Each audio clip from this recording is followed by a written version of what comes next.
semana estabas en esos encuentros con escritores junto con Javier Pintor y te hemos rescatado de cara a esta semana y ya estamos enfilando el día del libro. De hecho, luego te vamos a hacer una propuesta. Pero antes, vamos a hablar de Hasta que empieza a brillar y ese eterno amor entre los filólogos y los lingüistas y María Moliner. Ahora llegó la hora de que lo entendamos el resto de la sociedad, ¿no?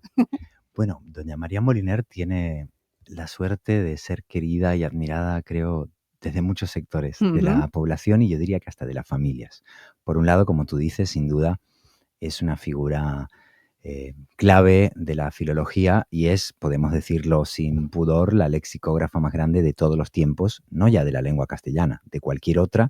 No tengo noticia de un caso igual, de una persona, y en este caso una mujer, en medio de la adversidad y en medio de una dictadura, que a los 50 años escribe sola, durante 16 años, un diccionario que en su primera edición constaba de 80.000 palabras y por lo tanto manejó un mínimo de, no sé, 100 y pico mil, 200.000 fichas que archivó metódicamente en su propia casa.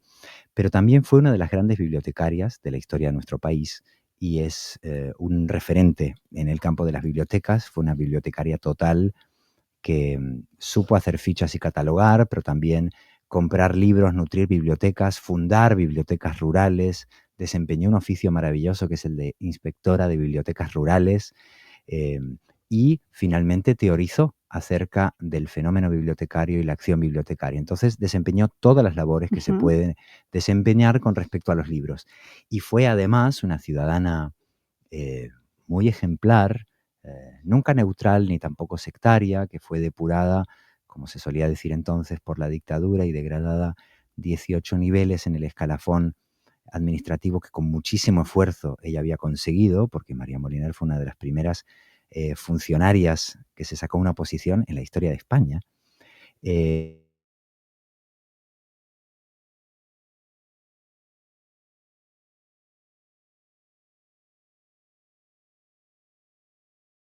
¿Quién fue María Moliner? Lo que no conoce, y a mí me ocurría lo mismo, Claro.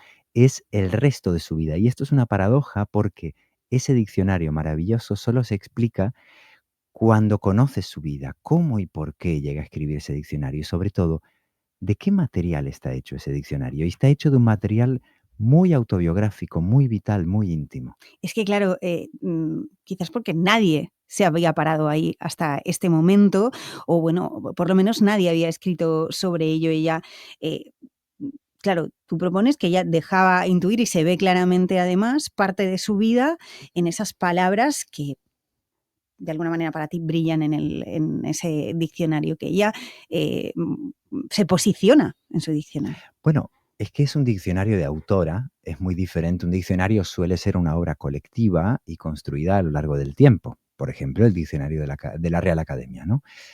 Al que ella le contestó sistemáticamente en todas y cada una de las palabras. Pero en este caso estamos en el diccionario que escribe una sola persona en un periodo de su vida y que además, y esto no se suele mencionar, creo, tanto como merecería, aparte de un diccionario genial en su capacidad para definir con claridad, precisión y calidez cada palabra, es un diccionario de uso. El Moliner se llamó Diccionario de Uso del Español y este matiz es importante porque los ejemplos de uso que doña María da en su diccionario no son tomados de citas ilustres, sino que la mayoría son frases que ella escuchaba en la calle o en su familia o escuchando la radio, porque era muy oyente de la radio, y sobre todo ejemplos que doña María se inventaba. Es decir, su diccionario es una obra de ficción lingüística. No son citas de Francisco de Quevedo, son frases que con su intuición, su cultura y su inteligencia y su gran oído, doña María se inventa. Y al inventarse esos ejemplos de uso, evidentemente tira de su memoria personal, allí está su condición de madre, de abuela, sus recuerdos de verano con los niños en la playa, está el recuerdo traumático de su padre y está, por supuesto, su posición como ciudadana en un régimen opresivo. Todo eso Ponos un está. ejemplo, Andrés, para que los oyentes se den cuenta. Hay miles, fíjate. Por ejemplo, empecemos por uno que me divierte contar en la radio. En el infinitivo bloquear, que parece una palabra absolutamente insípida, ella primero la define perfectamente y dice, pues es interceptar algo para que no llegue a su destino. Y luego pone dos ejemplos de uso. Un ejemplo de bloquear es una pelota en un deporte y el otro ejemplo es una emisión de radio. Y ahí alude a la censura. Otro ejemplo de uso sutilmente político. En la palabra, en el adjetivo libre, ella da 2 ejemplos de uso. Es libre como los pájaros. Ya ha salido de la cárcel, está libre. Esto sucede todo el tiempo. Luego una clave más íntima, por ejemplo, cuando habla de autoridad, que es una figura muy importante porque doña María es muy sutil e incansablemente contestataria en toda su labor, ella pone ejemplos de autoridad, el sacerdote, el jefe, el padre, el médico. Su padre era médico y la abandonó cuando ella tenía 12 años.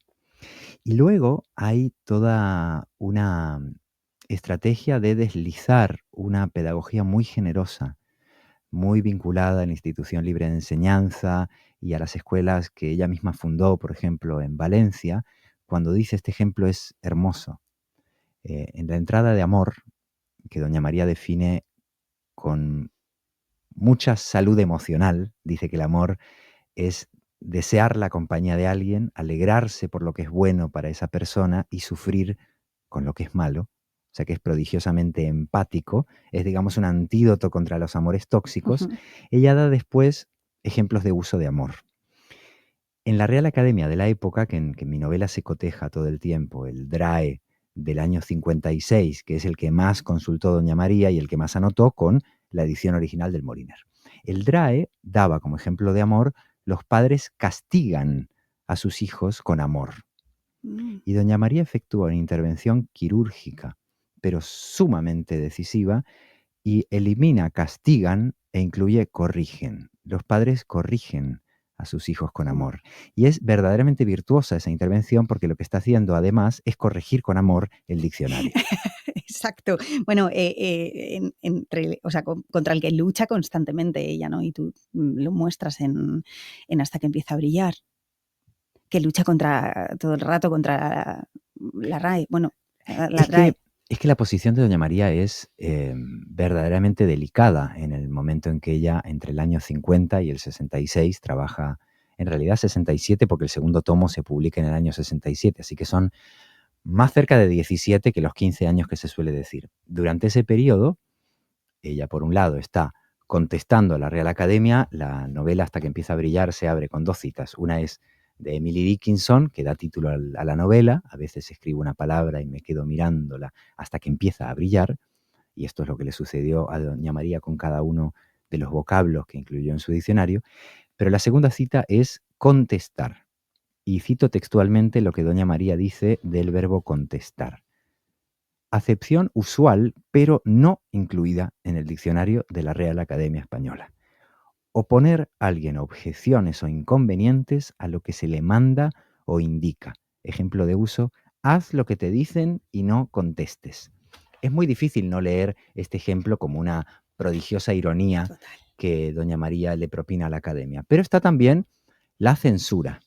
Y, por ejemplo, cuando tiene que incluir palabras que en su momento eran neologismos, como bikini, eh, doña María tira de una especie de pudor irónico para describir esa pieza. Quien incluye en nuestros diccionarios bikini es doña María Moliner, que nunca usó ni pretendió usar un bikini, pero sabía que a lo mejor su hija o su sobrina, sus nietas sí, y sobre todo que esa prenda estaba en la realidad y por lo tanto Exacto. debía figurar en el diccionario. Ujú. Y entonces la describe diciendo: bueno, cubre la zona de los senos, y después, y la unión de las piernas con el cuerpo. Y esta frase, que además es, por cierto, un endecasílabo, y la unión de las piernas con el cuerpo, de nuevo para mí es una especie de travesura pudorosa frente a la censura. Entonces es un diccionario muy divertido, muy astuto y a la vez muy claro. Estamos en la semana del 14 de abril y quería preguntarte qué papel jugó María en las misiones pedagógicas de la República, porque claro, es otro de esos capítulos desconocidos a lo mejor de su vida. Jugó un papel fundamental, como toda una generación o un par de generaciones. eh, Fue parte de las misiones pedagógicas de la Segunda República, aquello que Juan Ramón Jiménez llamó marineros del entusiasmo. E igual que, por ejemplo, Federico García Lorca, a través de La Barraca, llevó el teatro a los pueblos, pues doña María y su equipo, porque era una tarea colectiva, por supuesto, llevó a los pueblos los libros, las bibliotecas, Su obsesión y su objetivo siempre fue llevar la cultura y la lectura hasta el último y más remoto de los pueblos de su país. Y ya desempeñaba funciones muy importantes a nivel regional en la Comunidad Valenciana, cuando, como sabemos, la capital, a finales del 36, pasa de Madrid a Valencia. Y ahí es cuando doña María, que desempeñaba funciones muy importantes bibliotecarias a nivel regional, pasa a encargarse de la política bibliotecaria de todo el país, o por lo menos de la zona leal a la República. Entonces, durante un año mágico y trágico, toda la política bibliotecaria en nuestro país pasó por doña María, que diseñó un proyecto de ley para articular las bibliotecas pequeñas y las grandes, para hacer que los catálogos fuesen más eficaces y más ricos. Es decir, que militó en la difusión cultural, más que en un partido. No tenía carnet, no era una mujer, digamos, que estuviese vinculada a una doctrina o a un partido. Estaba afectiva y culturalmente comprometida con la Segunda República. Fueron sus años más felices y también más angustiosos, y por supuesto, por eso mismo la guerra civil la golpeó fuertemente, como a millones de personas. Ella y toda su familia fueron expedientadas por, por la dictadura, fue degradada 18 niveles en el escalafón administrativo. Imagínate, para una mujer nacida en el año 1900, lo que suponía de dificultad ascender como ella ascendió en la carrera y en el funcionariado público, en un mundo donde ser una mujer era casi una extravagancia, Ujú. y ella alcanzó un puesto alto donde reportaba al Ministerio de Cultura, al Ministerio de Educación, digamos, desempeñaba labores de lo que hoy sería la Dirección General del Libro y de las Bibliotecas, y pasa de eso al casillero de salida. Porque una cosa que a mí me llama la atención es que, claro, fue tan violento todo ese periodo que parece que si no te exiliabas o no te fusilaban, no te había pasado nada. Y sí que te pasaba. Pero todos los parientes de María Moliner y sus cónyuges sufrieron algún tipo de diáspora, o quedaron inhabilitados, o no pudieron nunca reunirse ya con su familia porque no Ujú. pudieron volver a trabajar en la misma ciudad. Y en el caso de ella, fue después de inhabilitarla para cargos públicos para siempre, y después de estar un periodo más o menos breve sin poder trabajar, reanuda su trabajo y vuelve, digamos, a escalar, pero sabiendo que nunca llegará a donde había llegado, y es sutilmente desterrada a la biblioteca de la Escuela de Ingenieros Industriales de Madrid. Es decir, un lugar en absoluto vinculado con el conocimiento y la preparación de doña María, y bastante periférico. Y es ahí, en esa biblioteca, donde doña María plantea dos batallas. Una pequeña, como todas las causas grandes que empiezan por lo pequeño e inmediato. Ella consigue que se abra una pequeña colección de literatura, lengua e historia en esta biblioteca de ingeniería. O sea, planta ese árbol de las humanidades en una biblioteca técnica. Y la segunda batalla, que fue colosal, es que en el tiempo libre que le dejaba este trabajo que no la estimulaba especialmente, Ya. se pone a levantar la catedral verbal más hermosa de la que tenemos noticia. Qué bonita la catedral verbal más hermosa, y así es, y así la entiende Andrés Newman. Andrés, estamos planteándole a los oyentes de cara al día del libro, pues que nos manden sus notas de audio con los fragmentos de sus libros favoritos.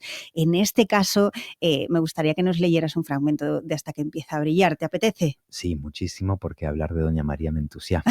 Ya lo vemos ya. y, Y escribir sobre ella. y escribir sobre ella y divulgar su figura y convertirla en personaje literario, porque eso es parte de la memoria colectiva. Recordamos los personajes de modo afectivo, ¿no? Entonces, me gustaría leer un párrafo brevísimo que describe la rutina nocturna de doña María con sus fichas y su diccionario. Y esta escena, de algún modo, la retrata empezando esa obra que tanto tiempo y tanto esfuerzo le llevaría. En la quietud de la noche, con el oído alerta, cuando solo algún motor o alguna voz perdida sobresaltaba la calle Don Quijote. Entonces se encendía la lámpara de vidrio y hierro, claridad y paciencia, y el espejo absorbía las sombras del comedor, la mesa redonda igual que un foco, las sillas disponibles como interlocutoras, el diccionario abierto en un atril, el alfabeto creciendo en sus lentes gruesos, sus canas apretadas en un moño, la camisa abrochada hasta el último botón, el fajo de fichas bien alineadas, la pluma en paralelo, su máquina de escribir, o más bien de reescribir, el lápiz poniendo a prueba la resistencia del papel, tachando, tachando, y las manos de María, sus manchas, sus callos, sus razones. Andrés Newman, gracias. Ha sido un placer.